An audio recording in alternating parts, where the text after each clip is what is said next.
Good morning. We have Dana and we have Jagger today. Thanks for coming back. And hey, Keith, it was so good to hear from you. And just know that Rick and we love you. So yesterday was a tough one. I talked about the suicide voice. And today, this is easier, so that's good. I got to thinking about the after effects, which is so important. If this is the first time you're watching, at sand, sand.f.org, there's a list of after effects if you've been sexually abused. And they're also in all my books. So after elementary school, I had 23 of those awful after effects. After middle school, I had 32. After high school, I had 42. And at my worst, at age 40, before I saw Dr. Nash, I had 63. Now, I have not included any of the sexual issues, and there's quite a few of those. I didn't include any of those. And what was happening is it was like the after effects were metastasizing, like a cancer. They were just spreading more and more and more throughout my body. It was like my body was crying out to figure out what the problem was, what the core issue was. And it wasn't until I was in my 40s that the answer came through a social worker that said that I sounded like a woman that had been sexually abused as a child. And so all the doctors that I saw through that era from after in my 20s to my 40s, all the doctors said, what you need is drugs. That's the best thing. It's the only thing that's going to help you.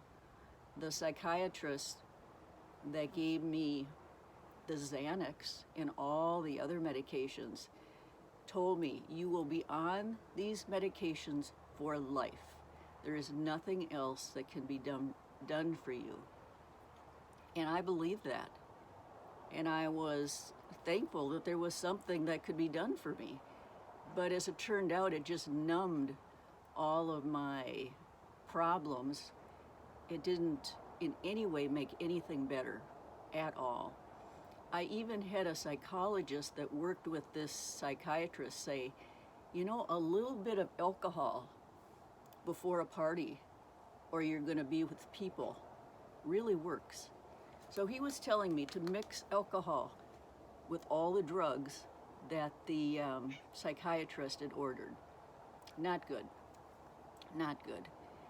And on 2 occasions, God spoke to me and said, drugs are not your answer. And another occasion, he said, alcohol is not your answer. And so fast forward to the day after my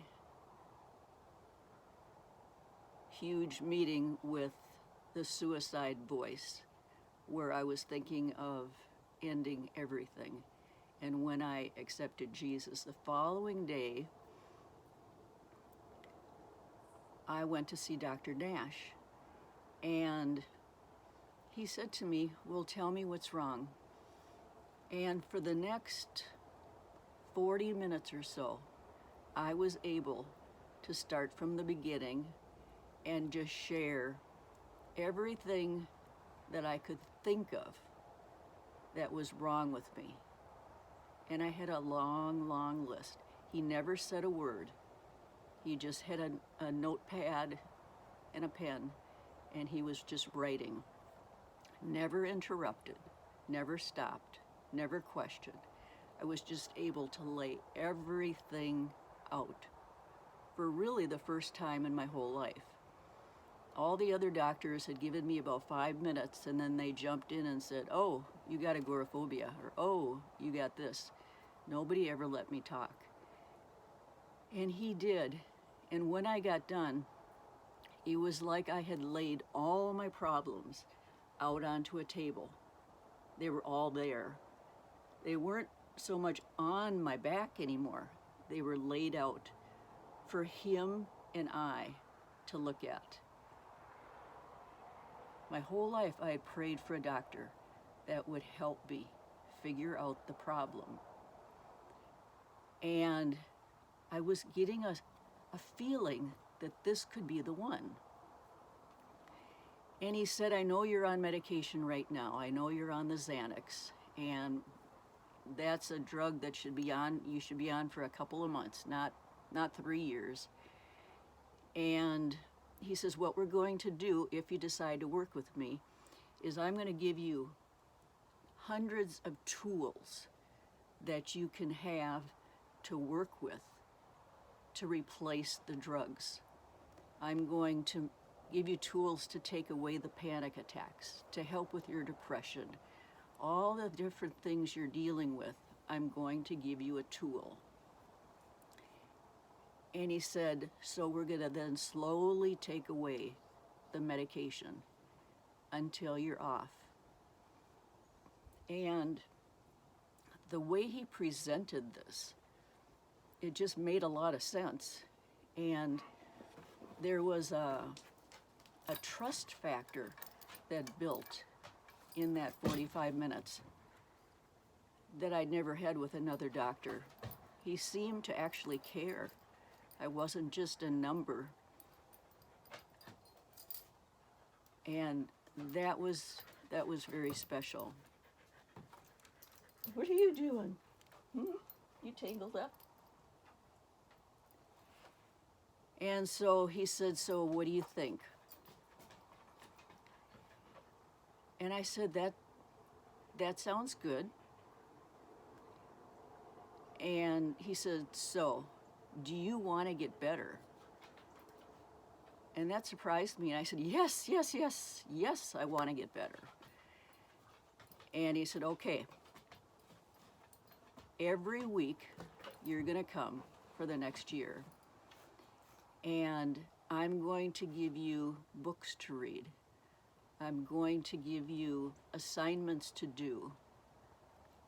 There's going to be a lot of work on your part to get better. He says, are you willing to do that? Yes. I would love to learn. I want to learn what's wrong. I know that he knew what was wrong because he knew all the symptoms of sexual abuse. But, and I told him that the social worker had said I sounded like a woman that had been sexually abused. And he just kind of, yep, okay. But that's not where he started. He started to want to take away each one of these after effects. Because when you had as many as I do, it's just it's too many for one person to carry.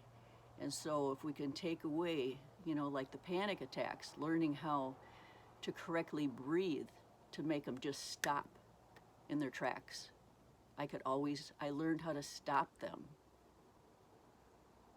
And that was so powerful to be able to do that. And he said, we're going to set a schedule for you to do things, because I had told him I was pretty much housebound. I didn't like to go anywhere. I only felt safe in my home.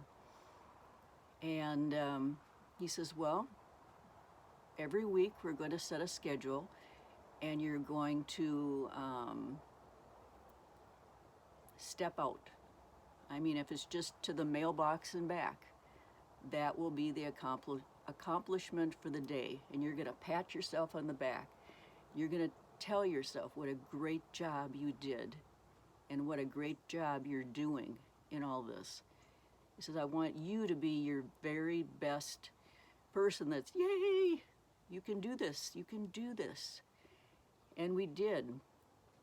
Every week I would go like to a movie theater and sit there and deal with the anxiety and the panic and of all the people in the room. And after a while I was able to sit there comfortably, or go to a mall, a shopping mall, with all the people walking past me and so close, and try and sit there and have some lunch. That was a hard one. I could not look up without having a panic attack. It was something about that space and all the action that was going on. Whoops. Kitty's pumping. Kitty! Kitty's bumping the camera. And I'll go on with that another time. That was a real powerful moment, just facing all my fears. But I hope that this is helping you, and I hope that you will tell people that have been abused, and it can be any kind of abuse. Suicide can affect any kind of abuse, and a lot of these after effects can also. So just send them my way. I thank you for all of the wonderful comments, and hope you have a blessed day, and God bless. Bye for now.